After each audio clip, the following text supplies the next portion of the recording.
सौगंध मुझे इस मिट्टी की, मैं देश नहीं मिटने दूंगा, ये देश नहीं मिटने दूंगा, ये देश नहीं झुकने दूंगा। सौगंध मुझे ये मिट्टी की, मैं वचन दिया भारत माँ को, ये देश नहीं झुकने दूंगा, तेरी शीश नहीं झुकने दूंगा। सौगंध मुझे ये मिट्टी की। এই ভারত মা, ভারত আমাদের মা এবং এই ভারতের মাটি আমাদের মায়ের মাটি। বাংলার মাটি আমাদের মায়ের মাটি, আর এই ভারতের মাটির ওপর যারা আক্রমণ করে, যারা হামলা চালায়, তাদের আমি ঘৃণা করি, তাদের আমরা ঘৃণা করি। এবং তাদের বিরুদ্ধে যারা লড়াই করে তাদের আমরা ভালোবাসি, তাদের প্রতি আমরা গর্বিত হই। কিন্তু তাদের বিরুদ্ধে যারা কথা বলে তাদেরও আমরা ঘৃণা করি। ভারতের সেনাবাহিনী, ভারতের এনএসজি, ভারতের এনআইএ, ভারতের সিবিআই থেকে বিএসএফ এবং সমস্ত বাহিনী, তাদের যারা ঘৃণা করে, তাদের যারা গালি দেয়, তাদের বিরুদ্ধে কুৎসা করে, তাদের আমরা ঘৃণা করি, তাদের বিরুদ্ধে প্রশ্ন করি। কারণ ये देश नहीं मिटने दूंगा, ये देश नहीं झुकने दूंगा। যাই হয়ে যাক না কেন, প্রাণ দিতে হোক না কেন, এই দেশের বিরুদ্ধে যারা কথা বলবে, এই দেশের বাহিনীর বিরুদ্ধে যারা কথা বলবে, তাদের আমরা কথা বলতে দেব না। এবং আজ জবাব চায় বাংলা, কেন এই দেশের বাহিনীর বিরুদ্ধে উৎসাহ করছে কিছু রাজনৈতিক দল, বিশেষভাবে তৃণমূল কংগ্রেস। একটি ছোট্ট প্রতিবেদন, ফিরছি বিতর্ক নিয়ে।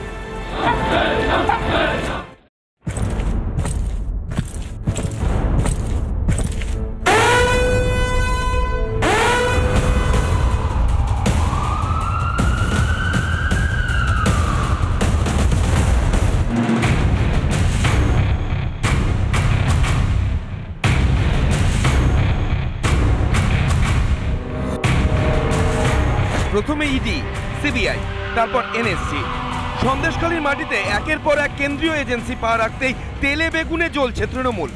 রাগে ফুঁসছেন দলনেত্রী মমতা ব্যানার্জি। क्यों आप इधर में एक चॉकलेट बोमा फटने से भी आपको सीबीआई, आपको एनआईए, आपको एनएसजी जैसे कोई युद्ध हो रहा है, और वन साइडेड स्टेट पुलिस को बताया नहीं, किसी को पता नहीं है क्या क्या मिला, किधर से मिला। ये भी हो सकता है खुद उन्होंने गाड़ी से ले आया, लेके शो किया है, कोई एविडेंस नहीं हुआ है कि वो उधर में थे। কি করছেন আপনি? সন্দেশখালী নিয়ে প্ল্যান করলেন, প্ল্যান আমি ভেস্তে দেবো। কেন্দ্রীয় এজেন্সিতে কেন এত অ্যালার্জি বঙ্গের শাসক দলের?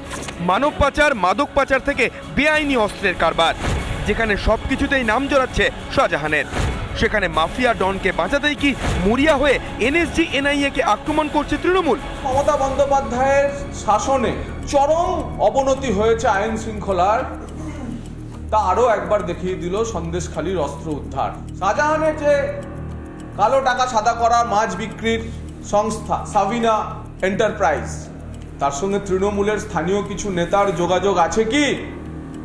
সেই সংস্থাগুলি থেকে তৃণমূলের কিছু বড় নেতার অ্যাকাউন্টেও টাকা ট্রান্সফার হয়েছে কি? ওখানে অস্ত্রটা পেয়ে নিয়ে আসলো। এবং এই যে ৬০-৭০ দিন এই বাড়ি হেফাজতে ছিল কার? এটা তো না শাহজাহানের ছিল, না রাজ্য পুলিশের ছিল। এর মধ্যে অনেক কিছু রহস্য লুকিয়ে আছে।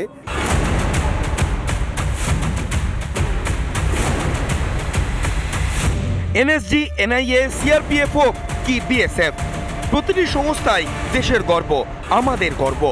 এই সংস্থাগুলি আছে বলেই দেশ সুরক্ষিত, আমরা নিশ্চিন্ত।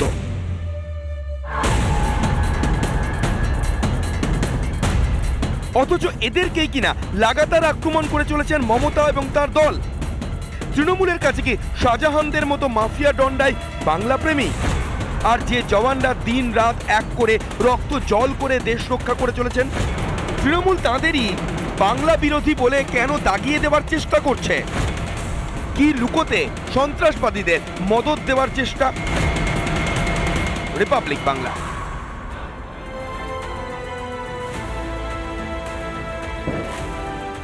প্রতি মুহূর্তে, প্রতিদিন, বছর বছর, প্রত্যেকবার আমাদের দেশের বাহিনীর বিরুদ্ধে কুৎসা করা কিংবা দেশের বাহিনীর বিরুদ্ধে বক্তব্য রাখা কিছু রাজনৈতিক ব্রাউনি পয়েন্ট পাওয়ার জন্য, কিছু রাজনৈতিক সুবিধা পাওয়ার জন্য, সেই নিয়ে প্রশ্ন আজকে তুলব, সেই নিয়ে আজকে বিতর্ক অবশ্যই করব। এবং যা বলে শুরু করেছিলাম, সৌগন্ধ মুঝে ইস মিট্টি কি ইয়ে দেশ নেহি মিটনে দুঙ্গা।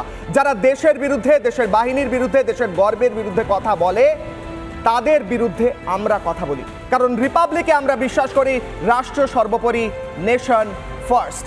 আমরা আলোচনায় যাব এবং আমরা আলোচনায় যাব। আমার সঙ্গে এই মুহূর্তে যারা উপস্থিত রয়েছেন, বিজেপি মুখপাত্র দেবজিৎ সরকার উপস্থিত রয়েছেন, ডক্টর তন্ময় মুখার্জি রয়েছেন চিকিৎসক, রয়েছেন ভিকি সাহা রাজনৈতিক কর্মী, মণিশঙ্কর চ্যাটার্জি আইনজীবী, দুজনেই তৃণমূলের পক্ষে কথা বলবেন। দীপাঞ্জন চক্রবর্তী রয়েছেন এক্স এনএসজি কর্তা, অর্থাৎ প্রাক্তন এনএসজি কর্তা এবং ইন্টেলিজেন্স কর্তা। অধ্যাপক দেবাশিস সরকারও আমাদের সঙ্গে যুক্ত হয়েছেন। এবং এই মুহূর্তে সরাসরি দীপাঞ্জন বাবুর কাছে প্রথমেই যাব। দীপাঞ্জন বাবু, আজকে আমি আপনাকে যে প্রশ্নটা করতে চলেছি তা দুটি ভাগে। এক হলো, মুখ্যমন্ত্রী মমতা বন্দ্যোপাধ্যায় গতকাল বলেছেন যে 5টা বন্দুক যদি পকেটে করে নিয়ে যায় তাহলে কে জানতে পারবে। অর্থাৎ তিনি সরাসরি আঙুল তুলছেন সিবিআই এনএসজির ওপর, যে তারাই গিয়ে 5টা বন্দুক পকেটে করে ওই বাড়িতে, আবু তালেবের বাড়িতে রেখে দিয়ে তারপর সেটা উদ্ধার করার নাটক করেছে। এটা কি আপনারা করে থাকতেন? আপনি তো প্রাক্তন, আপনি এনএসজিতে কাজ করতেন এবং বহুদিন দেশকে সার্ভ করেছেন, আমাদের গর্বিত করেছেন। 1 নম্বর প্রশ্ন। আর 2 নম্বর প্রশ্ন হচ্ছে, তিনি যদি এটা মিথ্যাচার করেন তার বিরুদ্ধে কি ব্যবস্থা নেওয়া যেতে পারে? দেখুন, অপরাধীদের একটা চিরকালের সমস্যা হচ্ছে তারা যে অপরাধ মনস্কতা নিয়ে পৃথিবীটাকে দেখেন, সেটা তাদের ভেতর থেকে আপনার বেরিয়ে আসে। এটা অপরাধীদের একটা মনস্তত্ত্ব। যে জিনিস উনি করেছেন বছরের পর বছর, গত 10 বছর ধরে প্রকাশ্যে, ওকে গাঁজা কেস দিয়ে দাও, ওকে মাওবাদী বানিয়ে দাও, ওর বাড়িতে অস্ত্র ঢুকিয়ে দাও, ওর বাড়িতে মাদক, হাজার হাজার বিরোধী দলের লোকজন, শুধু নয়, কেউ প্রশ্ন তুললেই সে শিলাদিত্য থেকে অম্বিকেশ মহাপাত্র সবাইকে মিথ্যা কেসে ফাঁসিয়েছেন। তো ওটা ওনার ভেতর থেকে অবচেতন মন থেকে বেরিয়ে আসে। কারণ দেখো, অপরাধী যতই বড় হোক না কেন, তার একটু শিক্ষা দরকার। অশিক্ষা থাকলেই কন্ট্রোলগুলো করা যায় না। তার জন্যই এনএসজির মতো একটা সংস্থার ব্যাপারে এই সমস্ত কথা বলা। দেখো, এনএসজি হয় উনি জানেন না, আমি জানি না। উনি তো দীর্ঘদিন এমপি টেমপি ছিলেন, মন্ত্রী টন্ত্রীও হয়েছেন। এনএসজি সম্পর্কে একটা সম্যক ধারণা ওনার হবে বলে আশা করেছিলাম। এই কথাগুলো যদি শেখ শাহজাহান বলতো বা বাকিবুল আরাবুল এরা বলতো, তাহলে তাও একটা মানতাম। উনি তো অ্যাটলিস্ট সংসদে গেছেন গত 30-35 বছর ধরে। উনি জানেন না যে এনএসজির রোলটা কি? এনএসজির রোল খুব লিমিটেড। ইনভেস্টিগেটিং এজেন্সি সিবিআই যখন ওখানে রেড করতে গিয়ে কোনো বিস্ফোরকের সম্ভাবনা দেখেছে এবং ভেবেছে যে এই বিস্ফোরক নিঃসন্দেহে খুবই সেন্সিটিভ, তখন এনএসজি কে কল করা হচ্ছে। এনএসজি ওখানে কি যাবে? তার সঙ্গে নিরপেক্ষ সাক্ষী থাকে। তার মানে দীপাঞ্জন বাবু, আপনি বলছেন এনএসজি 5টা পিস্তল পকেটে নিয়ে গিয়ে ওই বাড়িতে রাখবে না, আবার রাখার কোনো রেকর্ড নেই, এবং তিনি এটা মিথ্যে কথা বলছেন এবং তার বিরুদ্ধে ব্যবস্থা নেওয়া যেতে পারে। না না, এটা পাকিস্তান থেকে যদি তেহরিকি তালিবান যে টেরোরিস্ট অর্গানাইজেশন, সেরকম যদি এখন এটা ওই তেহরিকি তৃণমূল কংগ্রেস বানিয়ে ফেলে, তো আমার কিছু বলার নেই। যেটা বলছেন অনেকে কে ওই টেরোরিস্ট ম্যানুফ্যাকচারিং কর্পোরেশন, তো সেরকম মাইন্ডসেট নিয়ে বলছেন। নাহলে এনএসজির বিরুদ্ধে এই অভিযোগ ভারতবর্ষে আজ পর্যন্ত হয়নি। এনএসজি জবে থেকে স্থাপনা হয়েছে। বেশ, দীপাঞ্জন বাবু সঙ্গে থাকুন। মণিশঙ্কর বাবু, আপনি জানেন এনএসজি কি কাজ করে? না, এনএসজি কি কাজ করে সেটা তো সবাই দেখতে পাচ্ছেন, সেই নিয়ে তো আলোচনা হচ্ছে। আমি যদি নাও জানি, আজকে তো জানলাম দীপাঞ্জন বাবুর কাছ থেকে। কেন উনি এনএসজি কাজ করেছেন বলে এনএসজি কোনোদিন অন্যায় করতে পারেন না, এটা ওনার একটা ব্যক্তিগত মতামত এবং সেটাই তো উনি বলবেন। আজকে যদি আমি আইনজীবীদের সম্পর্কে কিছু বলে আমি না জেনেই বলবো এটা ভুল বলছি, কারণ আমি এই পেশাটার সঙ্গে যুক্ত আছি। দীপাঞ্জনবাবু যখন এনএসজির কমান্ডারে জয়েন করেছিলেন, বন্দুক নিয়ে পুরো পাড়াটা ঘুরেছিলেন। যদি আমি মিথ্যা বলছি, দীপাঞ্জনবাবু বলুক, দেখানোর জন্য যে আমার কাছে বন্দুক আছে। ফলে এটা আমি শুনেছি। শুনুন, কথাটা হচ্ছে শুনুন, এনএসজিতে চাকরি করলেই পলিটিক্স সম্পর্কে আমি অন্য প্রশ্ন করলাম। আমি প্রশ্ন করলাম এনএসজির কাজ কি আপনি জানেন? কি কাজ করে তারা? What is their function? NSG যেটা কাজ, ফুল ফর্মটা জানেন? আমার দরকার নেই জানার। না, জানেন কি? অনেক ফুল ফর্মে আমি ন্যাশনাল সিকিউরিটি গার্ড। শুনুন, তারা কি করে? শুনুন, ফুল ফর্ম নিয়ে আপনি আলোচনা করবেন, তাহলে এনএসজি কবে উৎপত্তি হলো, এনএসজি কেন হলো, এনএসজি জানেন কি এগুলো? না, জানেন কি? আবার জানার দরকার নেই। যদি না জেনে থাকেন তাহলে জানুন। শুনুন, আপনি এইভাবে আলোচনা করছেন কেন? আপনি একজন সঞ্চালক। এখন কথা হচ্ছে যে এনএসজি একটা নিরপেক্ষ। আমি সঞ্চালক হওয়ার আগে এই দেশের একজন গর্বিত সিটিজেন এবং আমার দেশের বাহিনী সম্পর্কে কেউ যদি কুৎসা করে, এনএসজি বিজেপি আগে ঠিক করুন যে আপনি বিজেপির মতো করে কথা বলবেন। এনএসজি কি বিজেপি? এনএসজি আর বিজেপি এক? বলতে দিয়েছে দেবজিৎ দা, এনএসজি আর বিজেপি এক কিনা? দ্রুত আমাকে যখন আসি আমরা। প্রথমত এটা সবাই জানে। মনিদা এনএসজি কি না কি হয়, এন মানে কি, এই সব মনিদা আমি একটু লজ্জা পাচ্ছেন কেন বলতে? আমি একটু বলি। লজ্জা পাচ্ছি, আপনি জানেন এনএসজির ফুল ফর্ম জিজ্ঞেস করলাম, বললেন না। আপনি জানেন আমি জানি, তাও বললেন না। আপনি বললেন আমি এনএসজির হয়ে কথা বলছি, আপনি বললেন আমি বিজেপির হয়ে কথা বলছি। আমি এনএসজির হয়ে কথা বলছি, তার মানে বিজেপির হয়ে কথা বলা? আচ্ছা দেবজিৎ দা, এনএসজি আর বিজেপি এক কিনা? আপনার কাছে কি আমি পড়তে এসেছি যে এনএসজির ফুল ফর্ম জানবো? বিজেপি আর এনএসজি এক করে পরীক্ষা। আচ্ছা দেবজিৎ দার কাছে উত্তর নিয়ে আবার আছি, 10 সেকেন্ড। আশ্চর্য ব্যাপার। আমি একটা কথা বলি, এনএসজি তৈরি হয়েছিল যে ওই ভিন্দ্রানওয়ালের সেই সময়, আমি যদি ভুল না করি, এখানে দীপঙ্কর বাবু আছেন, তিনি বলবেন, 80-র দশকে তৈরি হয়েছিল। অপারেশন ব্লু স্টার এই সময়ই এনএসজি ইত্যাদি সবার প্রথমে কাজ করতে নামে, এবং এটা স্পেশাল ফোর্স, এটা আমরা সবাই জানি। এবং সবথেকে বড় কথা, ন্যাশনাল যে প্রাসঙ্গিকতায় যে আলোচনা হচ্ছে, ন্যাশনাল বোম বা মানে বোম স্কোয়াডের যেসব ডেটা থাকে সেটা এই উইংয়ের কাছে, এদেরই সেটা একটা উইং। এবারে যে জিনিস হয়েছে, এইসব রোবোটিক্স যেসব আমরা যে দেখতে পাচ্ছি, যা জিনিস চলেছে, শাহজাহানের ঘাঁটিতে যা পাওয়া গেছে, ব্যাপারটা শুধুমাত্র যদি পিঠে রাত্রির 8টার পরে পিঠে করতে ডাকা, কিংবা শুধুমাত্র যদি শ্লীলতাহানি, ছোটোখাটো ঝামেলা, দু একটা স্মাগলিং এরম যদি কিছু হতো, তাহলে বোধহয় এনএসজি আসতেন না। জিনিসটার গুরুত্ব অনেক, ব্যাপকতা অনেক, এবং এটার সঙ্গে রাষ্ট্র সুরক্ষার সম্বন্ধ নিশ্চয়ই জড়িত। এবং আমি কখনোই মনে করি না যে ইডি সিবিআই নিয়ে যেসব কথাবার্তা বলেন সেগুলো একটা ধরনের কথাবার্তা, ঠিক আছে, কিন্তু এনএসজি সম্বন্ধে বা দেশের সেনাবাহিনী সম্বন্ধে এই ধরনের মন্তব্য যদি যেটা মুখ্যমন্ত্রী করেছেন, আবার একবার সুযোগ দিচ্ছি, আপনি এনএসজির বিরুদ্ধে কথা বলছেন, সেটাকে আপনি কন্ডেম করেন কিনা? ভাই আপনি আগে শিখুন কার সঙ্গে কিরকম ভাবে কথা বলতে হয়, তারপরে কথা বলবেন। না, আগে শিখুন কার সঙ্গে কথা বলতে হয়। বিরুদ্ধে যদি কেউ কথা বলে আমি তাকে প্রশ্ন করব।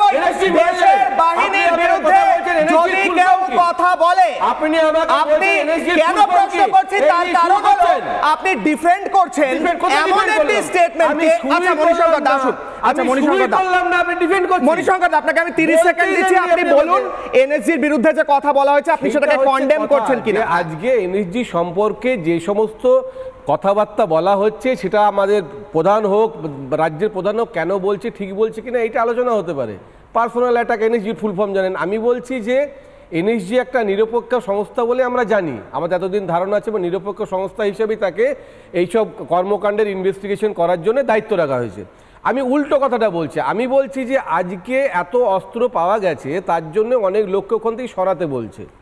কিন্তু আমার কথা হচ্ছে, সেই ফেব্রুয়ারি মাসে শাহজাহানকে গ্রেপ্তার করার পরে এতগুলো দিন গেল, আমি দেখছি চাঁদে চন্দ্রায়ন 1, 2 হচ্ছে, এই যে যারা যাচ্ছে তারা কোনো ডিভাইস খুঁজে পাচ্ছিল না এতদিন, যে সেখানে আছে কিনা। আজকে তো ঘটনাটা ঘটে যেতে পারতো, অনেক লোকের প্রাণ চলে যেতে পারতো। এই ভোটের সময় এক্ষুনি কেন উদ্ধার করা হলো? কিন্তু এতদিন ধরে তারা কি করছিল, কেন ইনভেস্টিগেশন করেনি? আজকে তো হতে পারে আরো টেররিস্ট ঢুকে আছে। বুঝলাম মণিশঙ্কর দা, এর একটা কাউন্টার আমি দিচ্ছি, আপনি শুনুন। মণিশঙ্কর দা আপনি শুনুন, আপনি উত্তর দিলেন, আপনাকে 30 সেকেন্ড দিলাম, তার বেশি দিলাম, প্রায় 1 মিনিট দিলাম। মণিশঙ্কর দা, ওখানে আমরা দেখেছি আমাদের রাজ্যের পুলিশের উচ্চ পদস্থ আধিকারিকরা বহুদিন গিয়ে সন্দেশখালীতে ক্যাম্প করেছিলেন, মনে আছে সেই ছবি? বারবার নৌকো করে এপার যাচ্ছেন ওপার যাচ্ছেন, কাউন্সিলর ছিলেন, ডিজি ছিলেন, যে কেউ ইনভেস্টিগেশন করতে পারে, ডিজি গেছিলেন তো, তারা মাটির তলায়, আমি তন্ময়দা আসি, মাটির তলায় থাকা এত বিস্ফোরক, প্রত্যেকের কাছে আসবো, মাটির তলায় থাকা এত বিস্ফোরক যা আপনি বলছেন আজকে কেন উদ্ধার হলো, সেদিন ডিজি গিয়ে কেন উদ্ধার করতে পারলেন না? তার কাছে এই বেসিক ইনফরমেশন ছিল না? তাহলে এই সরকার দাবি করে 200 কিলোমিটার দূরেও যদি কোনো ডিভাইস থাকে, এমন আমরা যন্ত্র আবিষ্কার করেছি, আমরা পেয়ে যাব। পাওয়া গেছে বিস্ফোরক, পাওয়া গেছে রিভলভার, পাওয়া গেছে বিদেশি অস্ত্র, পাওয়া গেছে। মণিশঙ্কর দাস, তন্ময় বাবু হাত তুলছিলেন, আপনি দ্রুত উত্তর নেব। দেশের বাহিনীর বিরুদ্ধে কেউ কথা বললে সেটাকে মানে চুপচাপ মেনে নেওয়া যায় তো? উনি বলছিলেন মণিশঙ্কর দা কথা কিভাবে বলছেন দেখুন, কিন্তু আমার তো মেজাজ গরম হয় যখন আমার বাহিনীকে, আমার দেশকে কেউ তার বিরুদ্ধে কুৎসা করে, তাই জন্য আমার রাগ হয়। দেখুন, আপনি একটু টাচ করে গেছেন। 5ই জানুয়ারি ইডি যে তাড়ালো শাহজাহান বাহিনী, তার প্রায় 2 মাসের বেশি সময় কেটে গেছে। তারপরে ইডি পেয়েছে প্রথমে কাস্টডি শাহজাহানের, তারপরে সিবিআই পেয়েছে। আর এই 2 মাসের মধ্যে আমরা দেখেছি ডিজিপি, এসপি, বিশাল পুলিশ ফোর্স পুরো সন্দেশখালী ঘুরে বেড়াচ্ছে। তো তারা কেন অস্ত্রটা উদ্ধার করতে পারলো না? তাহলে তো সিবিআইকে যেতে হতো না? আর হচ্ছে তারা কি তাহলে হচ্ছে অস্ত্রটা ঠিকমতো লোকানো হয়েছে কিনা সেটা দেখতে গিয়েছিলেন? আর এইটা হচ্ছে প্রথম নয়, আপনারা জানবেন তৃণমূলের নেত্রী এইটাই করে থাকেন। খাগড়াগড় ব্লাস্টের পরে উনি বলেছিলেন যে এসে ওখানে প্ল্যান্ট করেছে বোম। তারপরে সেই খাগড়াগড় ব্লাস্টে 31 জনের বিরুদ্ধে চার্জশিট হয়েছিল, 21 জনের সাজা হয়েছে, অনেক জেএমবি জঙ্গির যাবজ্জীবন কারাদণ্ড হয়েছে, তারা এখন জেলে আছে। কিন্তু প্রথমে বলা হয়েছিল প্ল্যান করা হয়েছে। আজকে আপনারা জানেন যখন হচ্ছে অর্পিতার খাটের তলা থেকে 51 কোটি পাওয়া গেল, তখনও মুখ্যমন্ত্রী এই কথাই তুলেছিলেন যে ইডি কেন টাকাগুলো ওখানে রেখে আসেনি, জানবো কি করে আমরা। আজকে সেখানেও সিজার লিস্টে 127 কোটির হিসেব কোটে দেওয়া হয়েছে। আর এই তৃণমূল চায় না সেই ট্রায়ালটা হোক, ওই জন্যে অনুমতি দিচ্ছে না।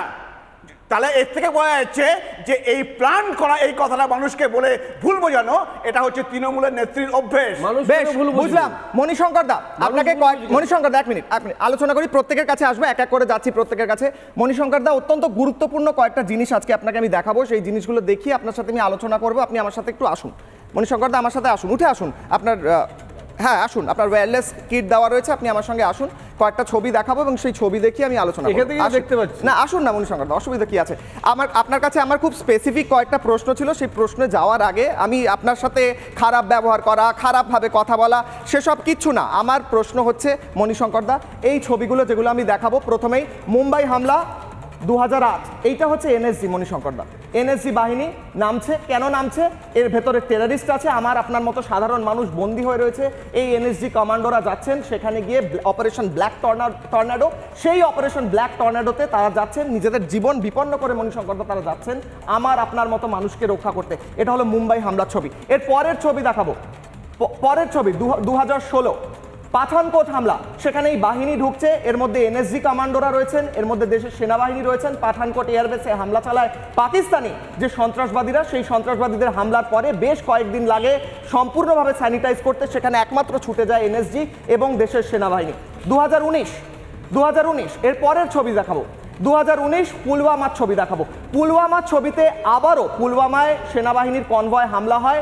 মণিশঙ্কর দা, এই ছবিগুলো দেখুন, এনএসজি কমান্ডো, প্রত্যেকে এনএসজি কমান্ডো। মণিশঙ্কর দা, আপনি সিভিলিয়ান, আমরা অবশ্যই তাদের বিভিন্ন কথা বলতে পারি, কিন্তু মণিশঙ্কর দা আজকে আপনি আমাকে বলুন, এই এনএসজি যারা নিজেদের প্রাণ বিপন্ন করে এই কাজ করছে, তাদের একদম সাধারণ ভাষায় বলে দেওয়া তারা 5টা বন্দুক নিয়ে যাবে, গিয়ে ইমপ্লান্ট করে দেবে, এটা আপনার মনে হয় আদৌ সঠিক? এটা নিয়ে ক্রিটিসাইজ করা উচিত না? আপনার কি মনে হয়? আমি বলছি যে এনএসজি কমান্ডার এইখানে যে ঘটনাটা ঘটেছে, আপনারা তো একটা স্টেপ আগের থেকে বলছেন কি জন্য ঘটনাটা ঘটলো, অস্ত্রগুলো কিভাবে এলো, এইসব নিয়ে তো আলোচনা হচ্ছে না। মানে একদম অস্ত্র পাওয়া গেছে, একদম জঙ্গিরা ওখানে আছে, একদম বিদেশ থেকে অস্ত্র সাপ্লাই হয়, এই জায়গায় গিয়ে আলোচনা ওইটা নয়। আমার আলোচনা হচ্ছে এনএসজি কে কুৎসা করে বলা, এনএসজি ওখানে গিয়ে অস্ত্র রেখে এসেছে, এটা আদৌ সম্ভব? আপনি একটা সাধারণ মানুষ হিসেবে একদম নিউট্রালি বলুন, আজকে আপনি নিউট্রালি বলুন। আমি নিউট্রালি বলছি যে এনএসজি যে সংগঠন, আপনি কি নিজে বিশ্বাস করেন?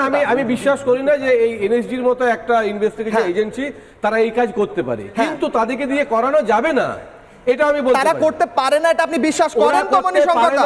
আমি কিন্তু ওদেরকে দিয়ে যে করানো যাবে না, এটা শুনুন, বুঝতে পারছি, ওদেরকে দিয়ে যে করানো যাবে না এটা আমি বলছি না, করানো যেতেই পারে। চলুন, আপনার কথা আমি স্পষ্টভাবে যাব এবার এই মুহূর্তে বাকি গেস্টদের কাছে। আপনি খুব স্পষ্টভাবে বললেন, আমি অ্যাপ্রিসিয়েট করি, আপনি বললেন আপনি বিশ্বাস করেন যে এনএসজির মতো একটি সংস্থা এই কাজ করবে না বলেই মণিশঙ্কর বাবু বিশ্বাস করেন, তিনি স্পষ্টভাবে বললেন, কিন্তু তিনি বললেন তাকে করানো যেতে পারে কিনা। দেবাশিস বাবু, আপনার এই নিয়ে মন্তব্য? না, আমার প্রশ্নটা একদম অন্য জায়গায়, যে গত 1 দশক ধরে এনআইএ, এনএসজি এরা এসে কাজ করবার মতন বাস্তব পরিস্থিতি পশ্চিমবঙ্গে কেন তৈরি হচ্ছে, এটা অনেক সিরিয়াস। কারণ এই আলোচনার মধ্যে দেখো কোনো আমাদের বিতর্ক করার কোনো সুযোগই নেই যে এনএসজি ঠিক না ভুল, এনআইএ ঠিক না ভুল। তার কারণ মনে রাখতে হবে, যাদেরকে দেখা যাচ্ছে এখানে তারা প্রত্যেকে একজন ভারতীয়, ঠিক তাদের জীবনকে বাজি রেখে পেশায় যুক্ত হয়েছে, বিশেষভাবে তারা প্রশিক্ষণ নিয়েছে এবং ভারতবর্ষের পার্লামেন্ট এবং ভারতবর্ষের নিয়ম এই সংস্থাগুলোকে তৈরি করে দিয়েছে নির্দিষ্ট ডেডিকেশনের জায়গায়, স্যাক্রিফাইস করার জায়গায়। ফলে এই সংস্থাগুলোর ইন্টিগ্রিটি নিয়ে আমাদের ভারতবাসীদের মধ্যে প্রচুর রাজনৈতিক মতপার্থক্য, বিতর্ক থাকতে পারে, কিন্তু আমরা কখনোই কিন্তু এই সংস্থাগুলোকে এই বিতর্কের মাঝখানে আনবো না, সেটা অপরাধ হয়ে যাবে, এটাকে খেয়াল রাখতে হবে। আমার প্রশ্ন অনেক সাধারণ জায়গায়, যে রাজ্যের যে পুলিশ মেশিনারি রয়েছে, রাজ্যের যে ইনফ্লুয়েন্স রয়েছে, কেন কেন্দ্রীয় সংস্থাগুলো এই রাজ্যে এসে তারা মাটি খুঁড়ে এই সমস্ত তথ্য মানুষের সামনে নিয়ে আসবার সুযোগ পাচ্ছে? তাহলে রাজ্যের যে মেশিনারি রয়েছে, রাজ্যের যত ধরনের প্রশাসনিক কাঠামো রয়েছে, এই ব্যবস্থাগুলোকে মোকাবিলা করার জন্য, ইন্টারসেপ্ট করার জন্য, আনার্থ করবার জন্য, তদন্ত করবার জন্য, দোষী চিহ্নিত করার জন্য তারা কি এত অদক্ষ হয়ে গেছে? তারা কি কোথাও কোনো রকমভাবে ভিকটিম হয়ে গেছে?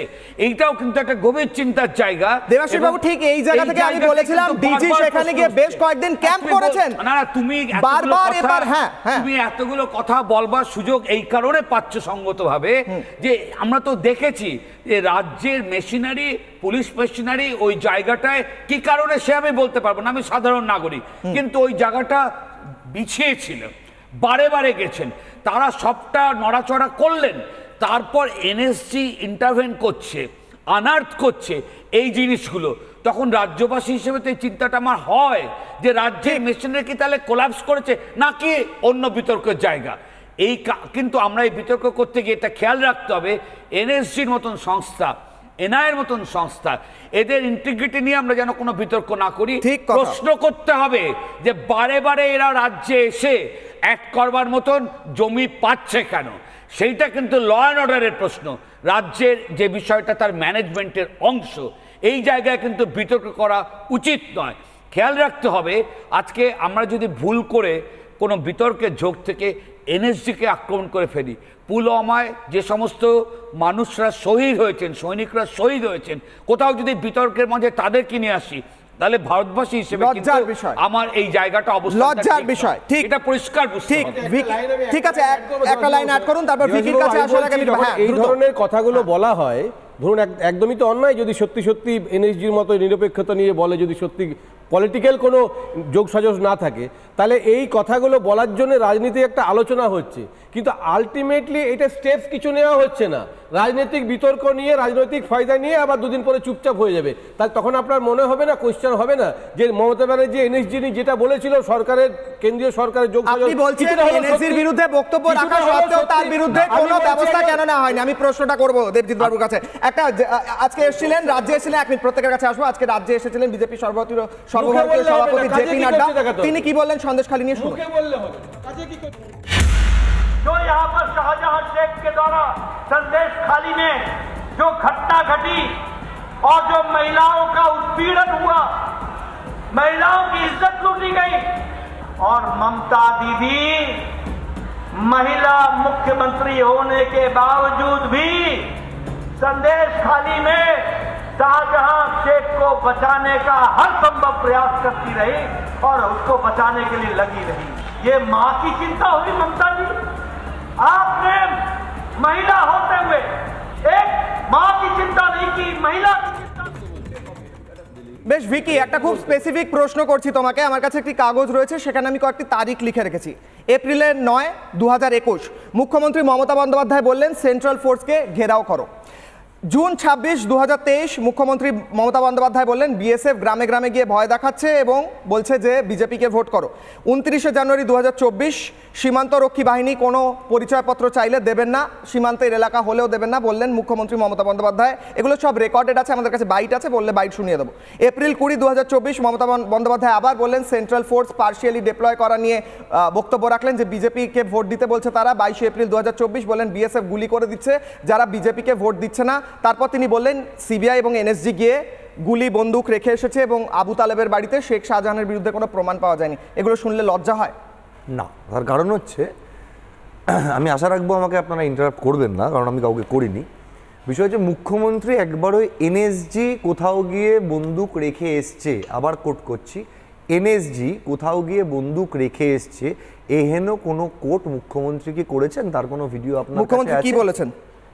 আপনার চ্যানেলের রেকর্ড আছে, কি বলেছেন আপনি বলুন, কি বলেছেন? কেউ যদি কোথাও গিয়ে কিছু প্লেস করে আসে, মুখ্যমন্ত্রী বলেছেন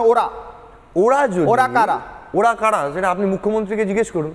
ওরা ওখানে বন্দুক রেখে সেটা যদি উদ্ধার করে, উদ্ধার কে করেছে? উদ্ধার এনএসজি করেছে। উদ্ধার এনএসজি করেছে। তাহলে এই স্টেটমেন্টের মানে কি? ওরা যদি বন্দুক রেখে তারপর উদ্ধার করে, এটার মানে কি? এই রকম টেকনিক্যালি ঘোরানোর চেষ্টা করবে না, এই টেকনিক্যালি ঘোরানোর চেষ্টা করবে না, মানুষকে একদম বিভ্রান্ত করবে না।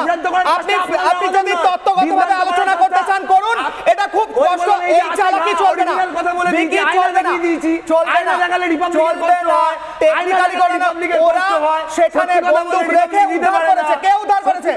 টেকনিক্যালি আপনি এইভাবে মানুষকে মিথ্যাচার করতে পারবেন না, না পারবেন না, না বলে দিলে হবে না তো, আপনি বলা চিৎকার করলে হবে না তো, ঠিক আছে ঠিক আর ভুলটা ভুল বলতে হবে, আমার চলবে না, তন্নাবাবু উত্তর দিচ্ছেন, তন্নাবাবু উত্তর দিচ্ছেন, আমরা সেই প্রোপাগান্ডার বিরুদ্ধে মানুষকে তন্নাবাবু উত্তর দিচ্ছেন, কি পাওয়া গেছে শুনুন।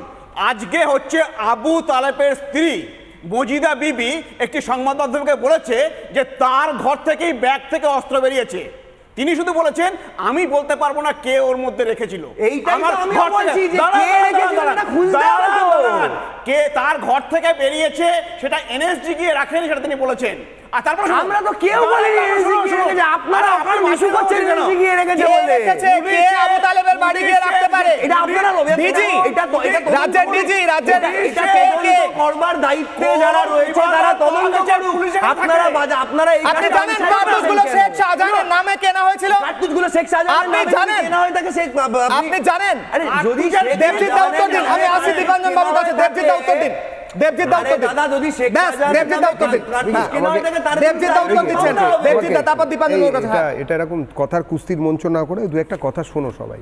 প্রথম কথা হচ্ছে ভিকি, যে এই জিনিসটা নিয়ে এত তর্কাতর্কির আমার মনে হয় কোনো প্রয়োজন হতো না যদি না এই অবান্তর মন্তব্য আমাদের মাননীয় মুখ্যমন্ত্রী করতেন। আমাদের তো কোনো দরকারই নেই। দেখো, এটা তো যদি আজকে কোনো আল কায়দার জঙ্গি গোষ্ঠী যদি বলে যে এনএসজি গিয়ে ওখানে 4টে বন্দুক রেখে এসেছে, তাহলে এটা মেনে নেওয়া যাবে। যদি কোনো জেএমবির, আমি শেষ করি ভিকি, ঠিক আছে আমি শেষ করি, আমি বলছি, আমি তোমার বেলা বলিনি, আমার কথা শোনো। যদি জেএমবির স্লিপিং সেলের লোকেরা যখন ডিফেন্ড করতে উঠবে, যেরকম খাগড়াগড় হত্যাকাণ্ডে মানে যখন ব্লাস্ট হয়েছিল সেই সময় লোকও মারা গেছিল, সেই সময় একটা মামলা শুরু হলো, মুখ্যমন্ত্রী তখন কি বললেন? বললেন ছোট্ট ঘটনা, এবং সেখানে তিনি বলেছিলেন যে একটা স্টোভ বাস্ট করেছে। কিন্তু পরে ওখানে জেএমবির 4 জনকে গ্রেপ্তার করা হয়। তদন্তের সূত্রে সবথেকে বড় কথা 56টা ডেটোনেটারওয়ালা আরডিএক্স পাওয়া যায়, আরডিএক্স অনুষঙ্গ পাওয়া যায়, এবং 56টার মধ্যে একটা যদি ফাটতো তাহলে বহরমপুর উড়িয়ে দেওয়া যায়।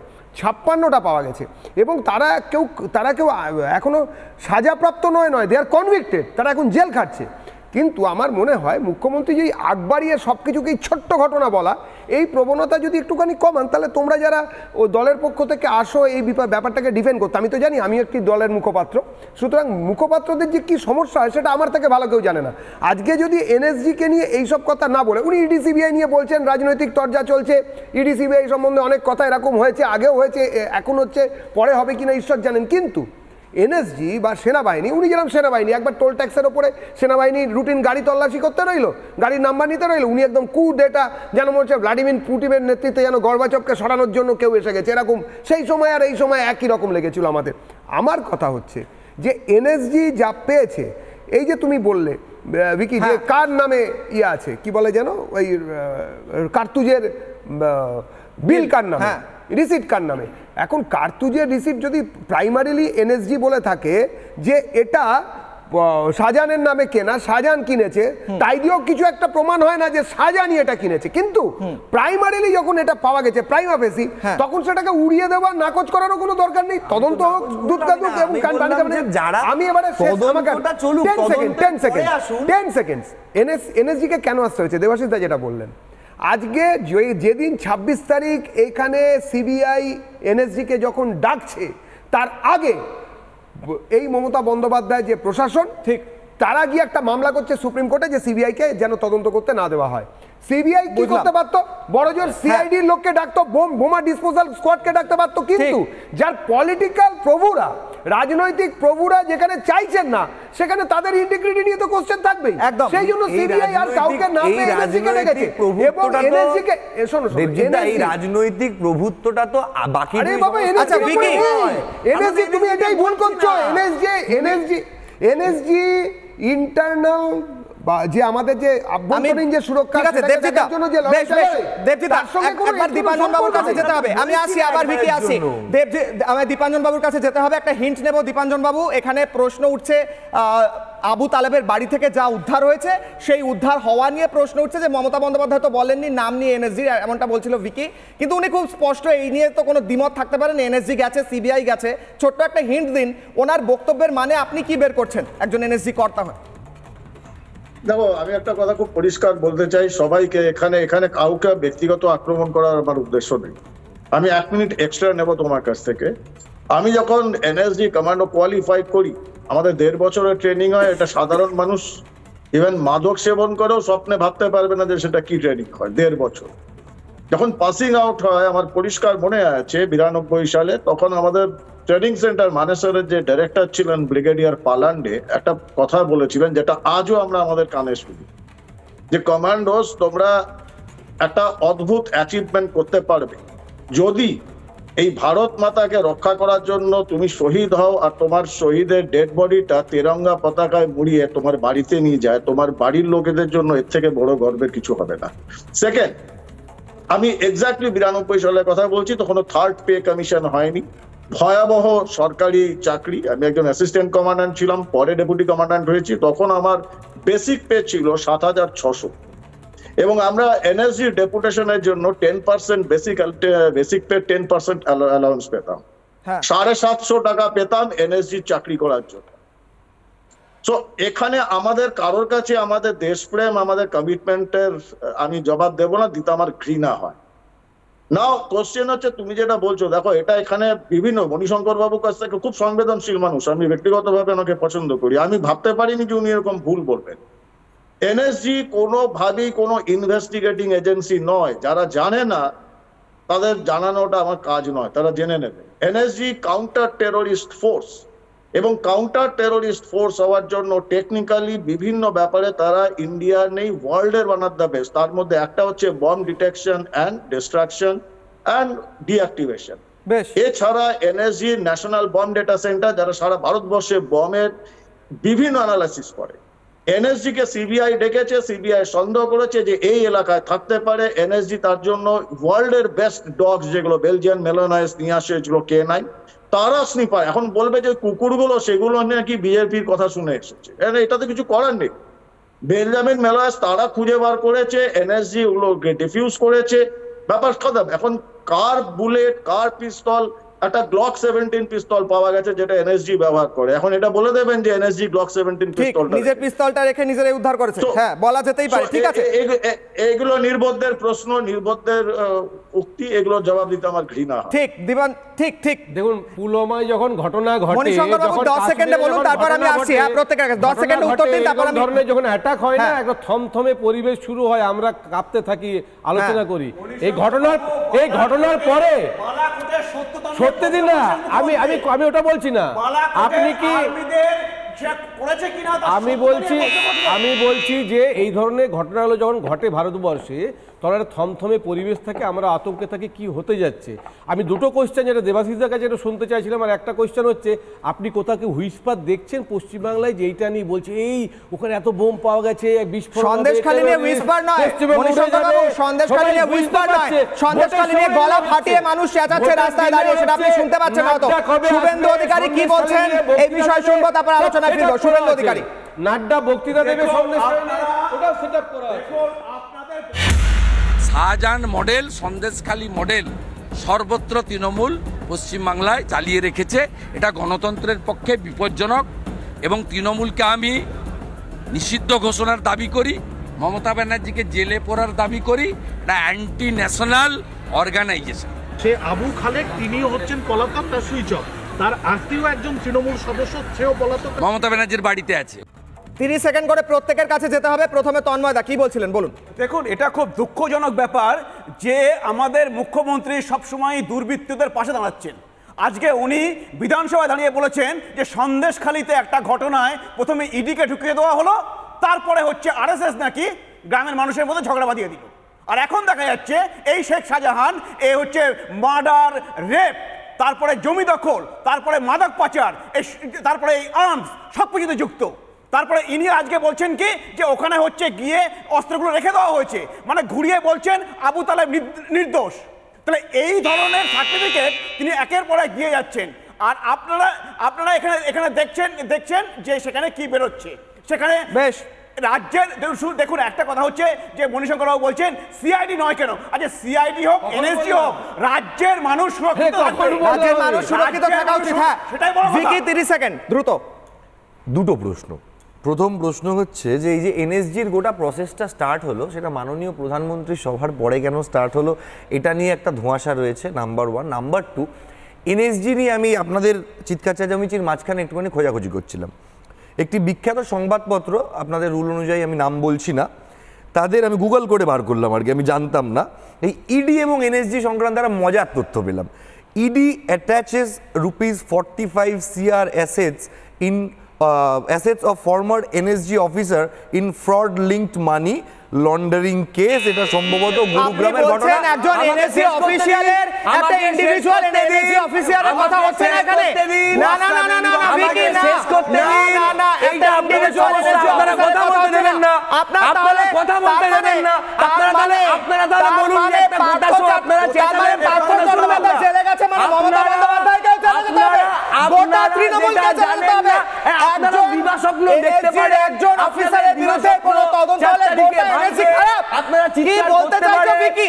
আপনি কি বলতে চাইছেন? আপনি তাহলে পাবলিকের কি বলতে চাইছেন? না আমি বলতে চাইছি একটাই কথা যে আপনারা তিনকে তাল বানান এবং প্রপাগান্ডা ছড়ান বিরুদ্ধে। এক মিনিট, একজন এনএসজির অফিসারের বিরুদ্ধে তদন্ত হচ্ছে, সেই নিয়ে সেই উদাহরণ দেখিয়ে তুমি গোটা এনএসজির বিরুদ্ধে একটা কেন্দ্র করে আপনারা গোটা তৃণমূলের নেতাদের জেলে যেতে হবে এমনটা বলতে চাইছো? তদন্ত সাপেক্ষ তারপরে মমতা বন্দ্যোপাধ্যায়কে জেলে যেতে হবে যদি একজন নেতা জেলে যায়। যদি তদন্ত হয় রাজ্যে বিজেপির বিরুদ্ধে কেস হচ্ছে, চিৎকার করলে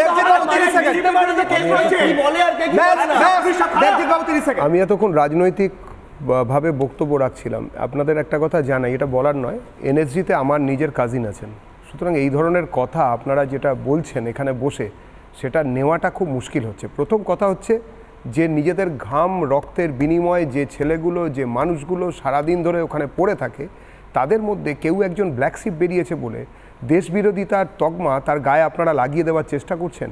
দ্বিতীয়ত, একটু আগে আপনারা বলেছেন, আগেও আপনারা বলবেন যে পতাকাতে, আমাদের জাতীয় পতাকাতে 4টে রং থাকে, গেরুয়া, সাদা, সবুজ আর হচ্ছে নীল রঙের অশোক চক্র। না স্যার, আমাদের সেনাবাহিনীর যে কফিন যে পতাকা মুড়ে আনে সেটাতে আরেকটা রং থাকে, সেনাবাহিনীর রক্ত লাল রঙের রক্ত। আপনারা কি বলছেন? এনএসজি হচ্ছে সেই লোক হচ্ছে না না আপনি ভিকি বলতে দাও, ভিকি বলতে দাও। প্রত্যেকটা মুহূর্তে তৃণমূল কংগ্রেস এবং তৃণমূলের যে নেত্রী তারা প্রত্যেকটা সময় ভারতের সেনাবাহিনী, ভারতের আধার সেনাবাহিনী তাদেরকে অপমান করে।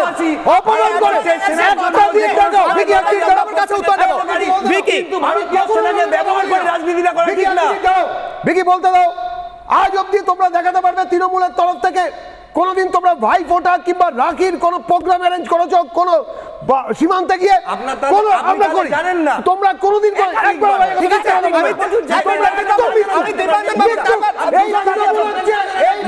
দীপাঞ্জন বাবু বলুন, একজন এনএসজি অফিসারের বিরুদ্ধে তদন্ত হলে গোটা এনএসজির উপর প্রশ্ন তোলা যায়?